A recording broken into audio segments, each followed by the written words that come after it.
The Heartfulness movement is committed to advancing the cause of peace.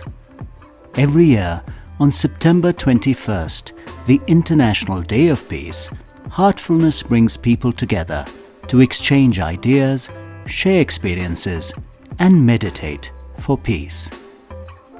We continually receive messages of support from people around the world. Because of COVID, we cannot touch each other, and touching is an extremely important sense that is missing.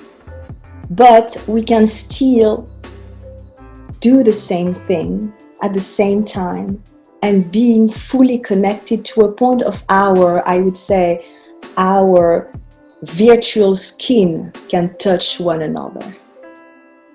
This year, we have two very special guests in a valuable interaction on the subject of peace.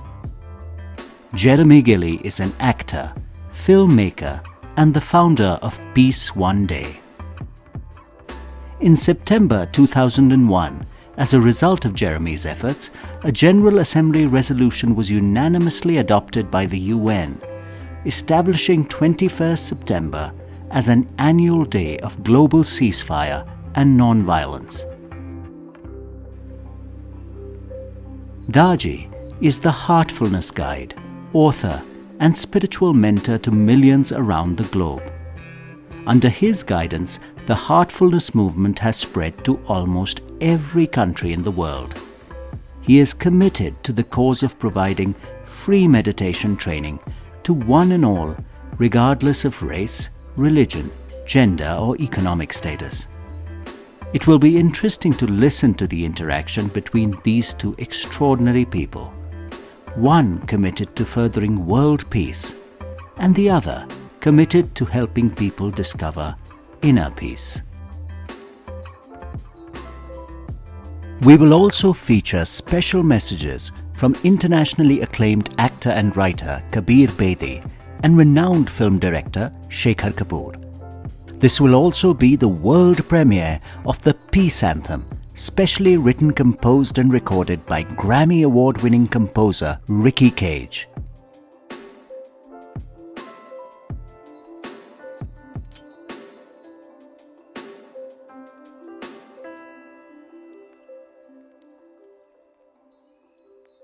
Thank you for what you do, and thank you for inviting me to be a part of what you do, and I feel very honoured and very humbled, so thank you.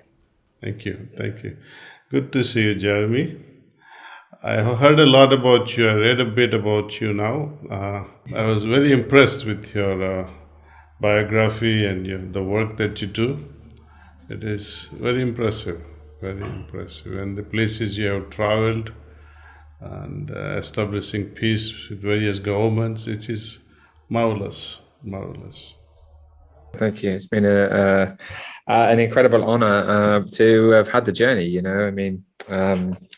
That's just been amazing. To go on. It's 133 countries. It's 22 years on the road. The world has a day of peace, which is fixed in the calendar, the 21st of September, a day of ceasefire and non-violence, which is a little idea I had many years ago in a field in 1998. Okay. Grateful to the British government for taking that idea and putting it forward to the United Nations General Assembly, and obviously the world now has that day. And then, of course, as you know, that took us into Afghanistan to prove that a day of ceasefire could work, and we managed to get agreements with all sides of the conflict, including the Taliban. 70% reduction of violent incidents on the day of peace, and 1.4 million children receiving a polio vaccination as a consequence of the ceasefire and the Taliban agreeing not to kill or kidnap. And then, of course, beyond that, the last 10 years, we're about 1.4 billion people now aware of the day, 3 billion by 2025. We study data, and it's a game of informing a lot of people around the world. But of course, let's not forget that it's people like you and your community, and indeed those of many others that have made this day a success. So, I think it's been a great team effort from everyone and all individuals that the day is where it is. May I ask you one question that's on what prompted you for this Peace One Day? I guess basically, I was confused and frightened and concerned about the way in which everyone's behaving, kind of growing up and the situations as children, and what we see happening in the school and in the community, and then of course you look at the wider world and you turn the TV on, and it's alarming, to say the least. And so I left school very young. I was dyslexic. I was bottom of the class. I didn't know really what was going on in the classroom at all. In fact, I was totally ridiculed in that environment, and frightened and didn't like it. And so I got out as fast as I could at about the age of kind of 11, 12. And I managed to get out because I became an actor, and I found myself in a West End musical. And that was it. I was out of that system, and the moment that I was a real relief for me. And then the arts and creativity was something that I then continued to be a part of, and I started making my own films about issues that I was concerned about, whether it was homelessness, whether it was addiction, whether it was suicide, whether it was, I don't know, the way in which people are behaving, right? I mean, and that was really interesting to suddenly start using the camera, to kind of be able to examine my own thoughts and tell stories with it. They used to say the pen is mightier than the sword, right? Well, for me, the camera is as mighty as the sword. Well said. Yeah. Very well said. So filmmaking became my thing, and then I wanted to use the film camera very consciously and constructively, because it is a weapon that can cause distress and fear, and that's what I was doing. And then so I decided I wanted to make a film about peace, and really examine, is humankind fundamentally evil? Is the destruction of the world inevitable? Should I have children? Is that a responsible thing to do? And so I thought, I'll make a film about peace, and I'll go around the world and I'll speak to wise and young and old and diverse people, young people, whatever, and I'll say, how are you making sense of our behavior? How are you making sense of our behavior? And so enlighten me, please. Help me, please. And I was going to make a documentary. And then I realized that in itself wasn't enough. That a film that was just a series of sound bites in relation to how people are making sense of the behavior of human beings was interesting, but there was no structure, there was no mountain, there was no journey, there was no view, there was no final destination. And so that's when I thought, okay, well, where is the world's starting point for peace? When do we come together as one in a moment of global unity, of true intercultural cooperation, which the academics were saying was key to humanity's survival? And I thought, there isn't that day. I don't know of that day when we come together as a family, a global family, and we stand together and say we are one and we can take on the great challenges that humanity faces. And so I thought, okay, well, I'm going to go on a journey. I'm bound to fail, but I'll do everything that I can to see if we can create a day of peace with a fixed calendar date, a day of ceasefire and non-violence. And that, as soon as I had that thought, that was it. We were off. Great. Okay, I picked up a lot of pearls, ideas from what you have just said. How all families can come together in a community. Problem today, I think, even families, within the families, there is no peace. As an individual also, there are people who are restless, running around like plucked chicken, and they don't know where they're heading to. To me, peace in the family will depend upon individual peace, and peace in the community will depend upon the families, and so on and so forth at a global level. See, so unless and until individually you are at peace, you cannot attain global peace. So how are we going to attain this individual peace? That has been a challenge. See. Well, your life has been devoted to that, hasn't it? And so we need to be listening to people like you a lot more. Well, it still doesn't work. You see, Moses the Great walked on this planet many millennia back. Jesus walked on this planet. Krishna walked. Muhammad walked. All these great personalities walked on this, and all in the name of peace, in the name of love. Yet we human beings are so capable of spoiling what is natural to us. Often people ask me this question, what is peace? Daaji, tell me, what is peace to you? I say, peace means nothing to me because peace is our nature. It is our fundamental nature. Anything that can disturb, I have to get used to this disturbance, and to what extent I can get used to determines my inner state of peace. Suppose you call me names and I'm in a state of peace. Okay, it's up to me to get disturbed and react to you. Jeremy, how could you say such a thing to me? And then I develop enmity just because you named me something which I am not. So this ability to understand from which angle you are coming. For example, someone tells you, Jeremy, I love you so much. And it is heard by somebody who also loves the other person, and you see how the jealousy starts. A simple statement, I love you. A person who hears it and to whom it is addressed, they feel very good about it.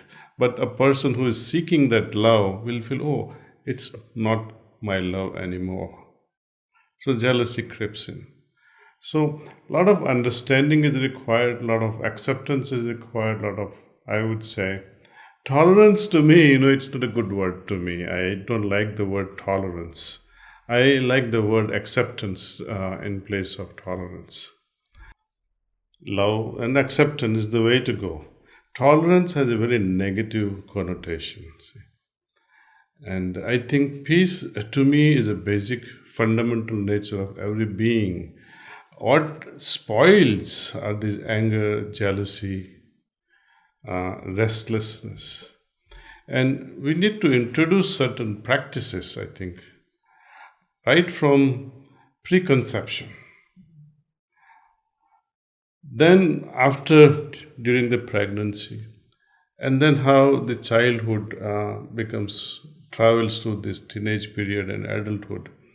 At each phase, there is a different level of training and interventions. So it's a long process.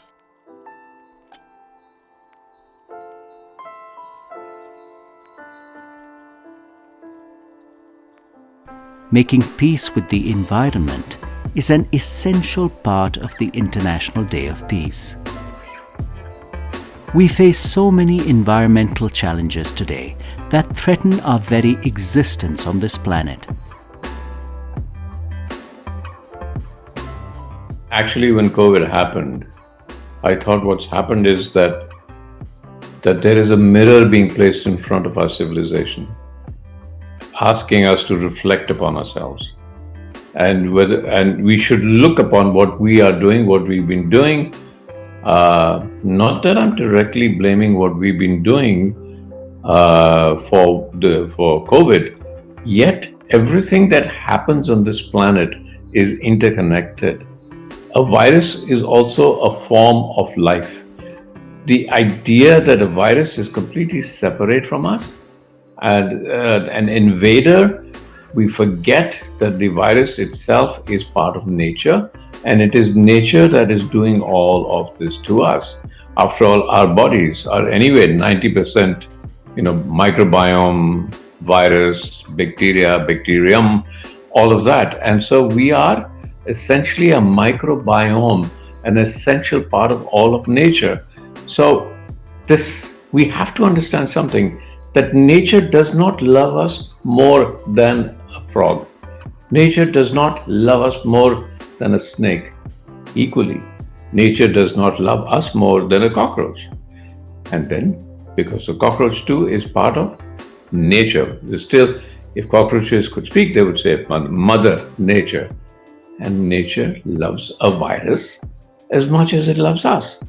So once we get that idea, so everything that is happening is an explosion, a form, a creation of nature. So this virus, we say it's bats, we say it's come from bats, but bats came from somewhere. The virus is a creation and a happening and part of the flow of nature. And we have to understand that everything that is happening in nature is a flow of nature, and we, in our civilization as human beings, have caused ebbs and flows of nature. That's what we've done. And so when I talk about mirroring ourselves, we have to ask ourselves, yes, we are responding to the greatest threat that what we are saying civilization is facing. We could equally ask ourselves whether we, as a civilization, are doomed like dinosaurs, that they became too large for the planet. Have we become too consumptive for the planet? Peace between nations, peace within, and peace with the environment. The challenges on all fronts are so great that sometimes one may question the efficacy of dedicating just one day in a year to peace. Are 24 hours enough to have an impact? We put this question to Jeremy. When my family comes together on an annual basis, it's an incredible thing. We call it the Gillympics. My name is Gilley, right? And so we call it the Gillympics. And every year, without fail, about 50 of us turn up, and we play all of these games together, and it's crazy, and it's like an Olympics, right? And it's fun, and we dress up in crazy costumes. But it's incredibly important, and it's so wonderful, right? The family will see each other, the kids will see each other, the traditions are passed on, the stories are passed on, and we're united in that moment. And there's strength in the fact that we've got a wonderful WhatsApp group, and we feel a sense of belonging, yeah? And that's a lovely thing. And so I think wouldn't that be incredible if the world had that kind of experience? But actually it is, and even if it were only for a day, how beautiful. We know that on the 21st of September, more people think about peace than any other day of the year. We know that on the 21st of September, it's the day where there's the greatest reduction of violence on any given day, because people change their behavior. On Mother's Day, we give our mums flowers. We're super nice. We don't know that we've changed our behavior, but we've changed our behavior. On a day of peace, when we talk about peace and we celebrate peace and we ride for peace and we sing for peace, we're changing our behavior. So we're seeing a decrease of violence. Well, at the level of the decrease of violence that you're going to see in a couple of weeks' time, around 20 million people, if not more, 20 million people not involved in violence when they might have been, that's an incredible number. And that, of course, can only grow. But I see it also as just one of many mountains that we must climb on our journey to the manifestation of a more peaceful and sustainable world.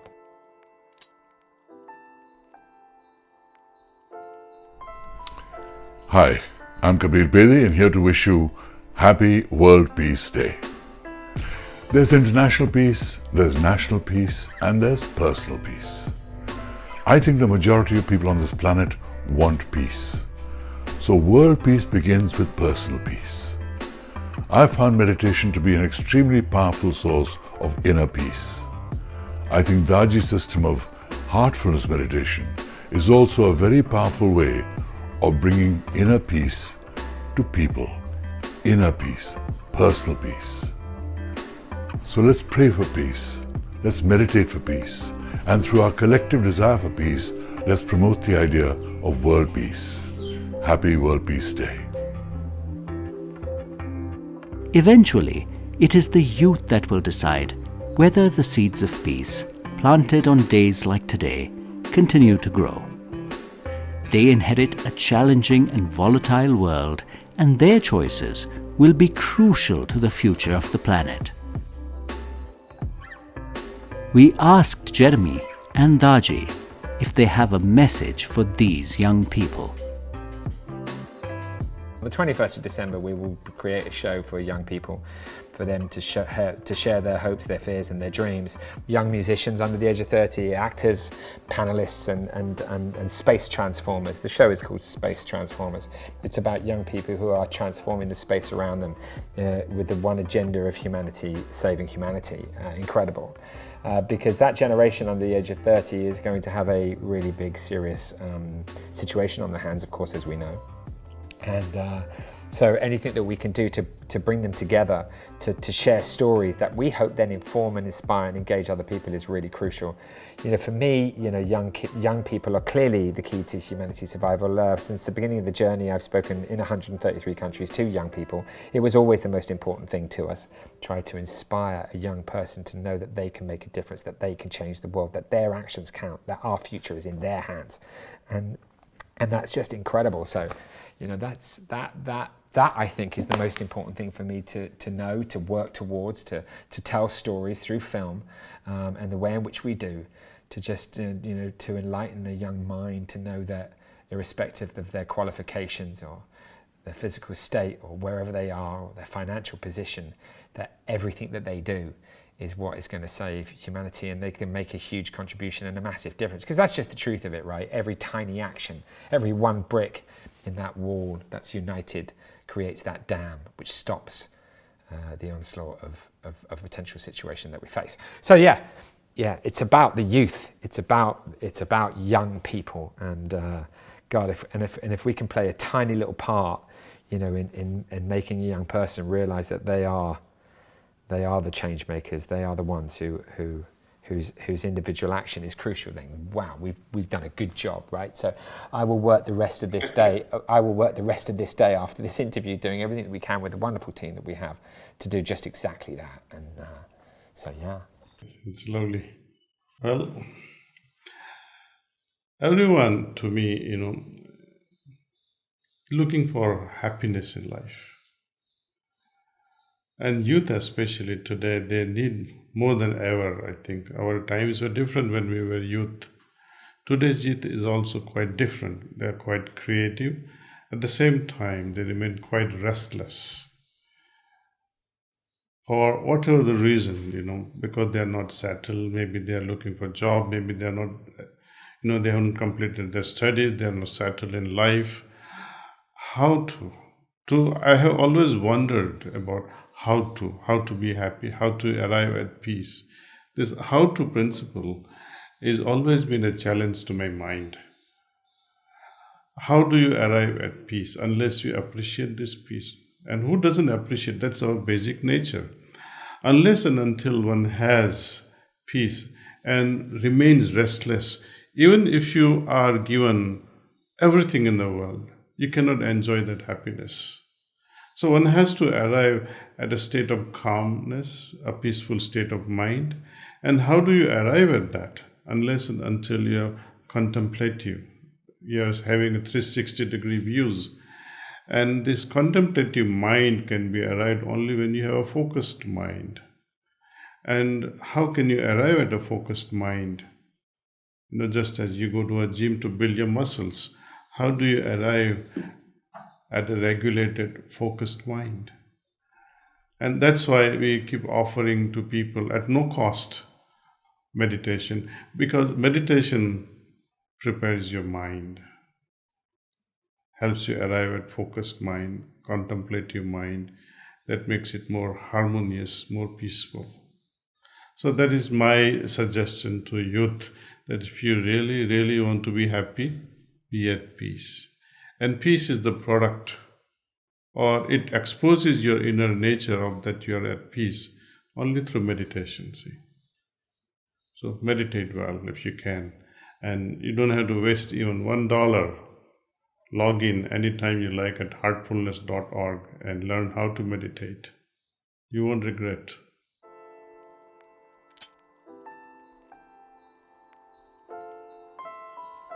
Namaste everyone, I'm music composer Ricky Cage, and I'm thrilled to present to you the Heartfulness Peace Anthem.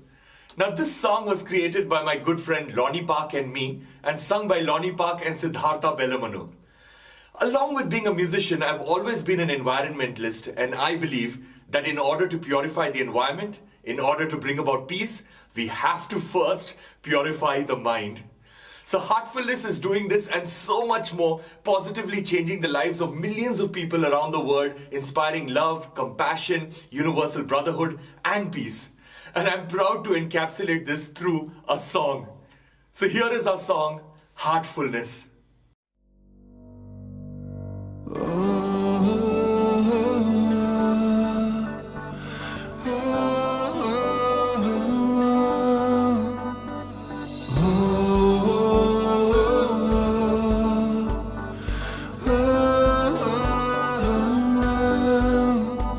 is light right here.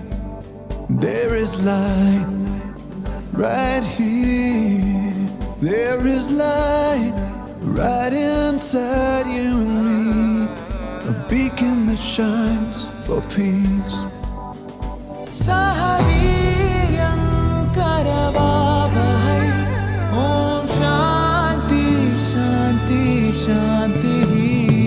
All around the world, all around the world, we're not strangers, we are neighbors, kindred souls, and our hearts are full of peace. There is love right here. There is love right here.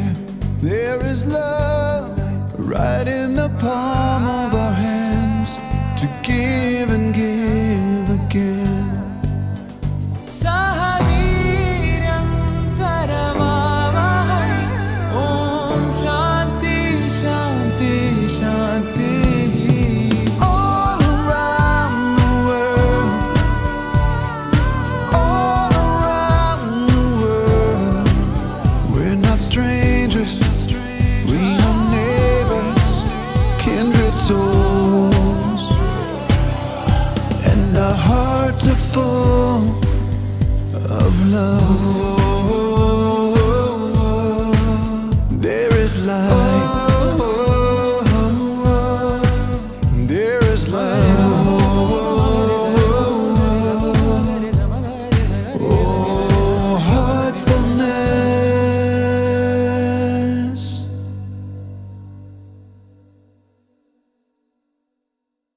Before we go, right, I mean, thank you so much. Honestly, just love it. It was amazing being in your company, listening to your words and talking with you. And, you know, it's not for me to thank people what they do on the 21st of September. Of course it's not. It's the World's Day. But it is amazing what you do and all of your community do on the 21st of September. And I just, you know, really, really grateful to have been in your presence and to have been able to share a conversation with you is a real honor. So thank you.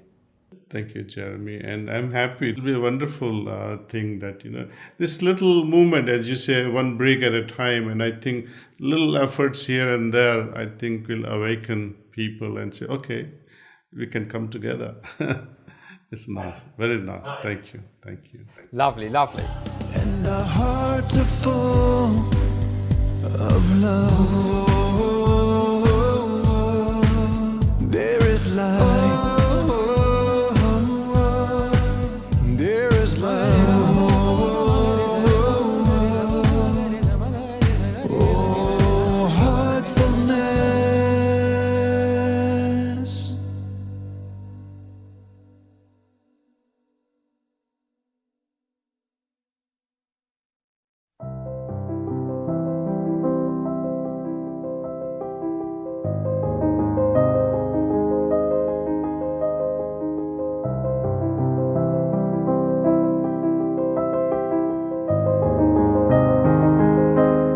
Dobrodošli i hvala vam što svojim srcem i vizijom doprinosite miru u svijetu. Sjednite udobno, pa ćemo započeti s jednostavnom tehnikom relaksacije Heartfulness. Nakon što se budete opustili, vodit ćemo vas kroz Heartfulness meditaciju. Meditirat ćemo zajedno u tišini da osjetimo mir koji izvranja kada pažnju usmjerimo prema unutra i uronimo duboko u srce. Meditacija će završiti kada čujete to je sve. Nakon što završi, molimo vas da ostanete sjediti u tišini još neko vrijeme kako biste se uskladili s tim što osjećate. To će vam pomoći da upijete to što ste osjetili i da proširite atmosferu mira koju stvaramo meditirajući zajedno. Sjednite udobno i zatvorite polako, blago oči.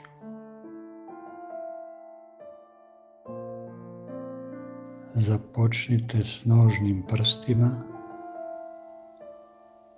pomičite ih pa osjetite da su opušteni. Osjetite kako se umirujuća i iscijeljujuća energija zemlje uspinje do nožnih prstiju, stopala i gležnjeva. Potom se penje do koljena te vam opušta donji dio nogu. Osjetite kako se energija zemlje diže duž nogu do bedara i opušta ih. Sada duboko opustite kukove, donji dio tijela i struk.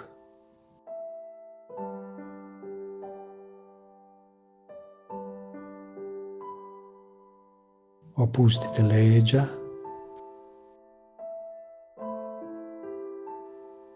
od trtice do ramena, čitava su vam leđa opuštena.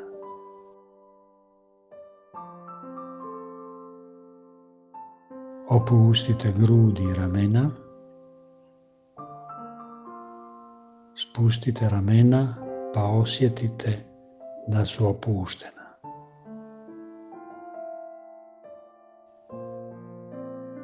Opustite nadlaktice, podlaktice, šake i ruke sve do vrhova prstiju.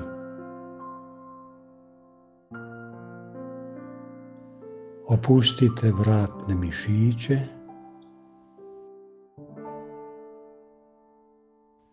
a potom upravite pažnju na lice. Opustite vilicu, usta, nos, oči i uši.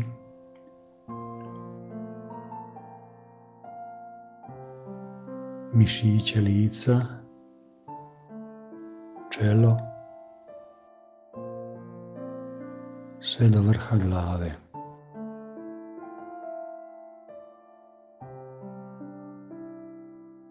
Sada vam je čitavo tijelo potpuno opušteno.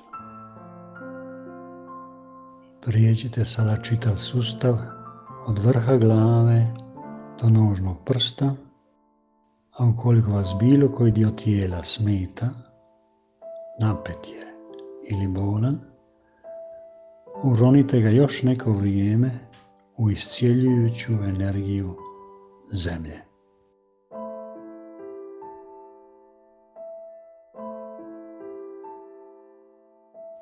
Kada ste spremni, usmjerite pažnju na srce.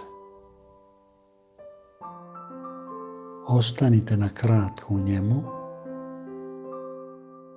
i osjetite se uronjenima u svjetlost u srcu. Sada ćemo zajedno meditirati i pretpostavite da vas izvor svjetlosti koji je već prisutan u vašem srcu privlači prema unutra.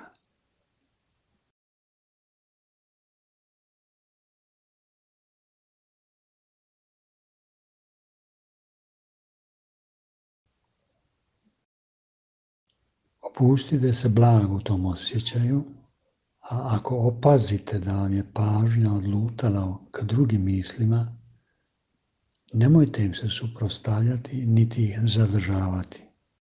Pustite ih i samo podsjetite da meditirate na izvor svjetlosti u srcu.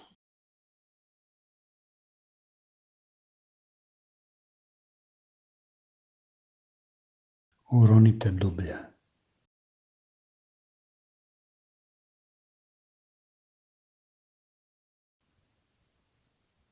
Ostanite uronjeni u srce dok ne čujete da je meditacija završena.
To je sve.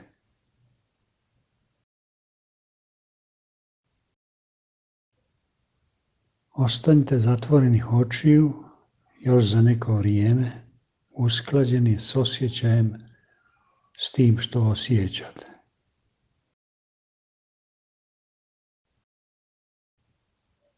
Upijte mir kojega ste osjetili.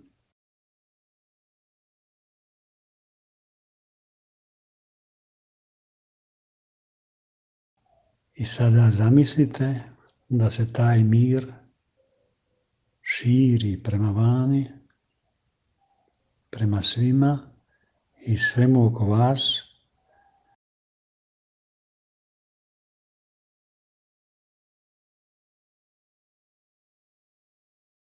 Te da obuhvaća čitav svijet.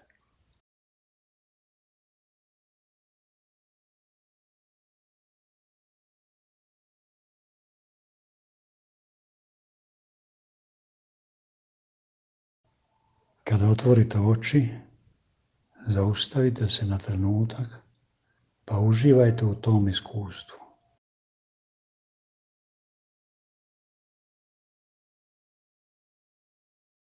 Hvala vam što širite mir diljem svijeta.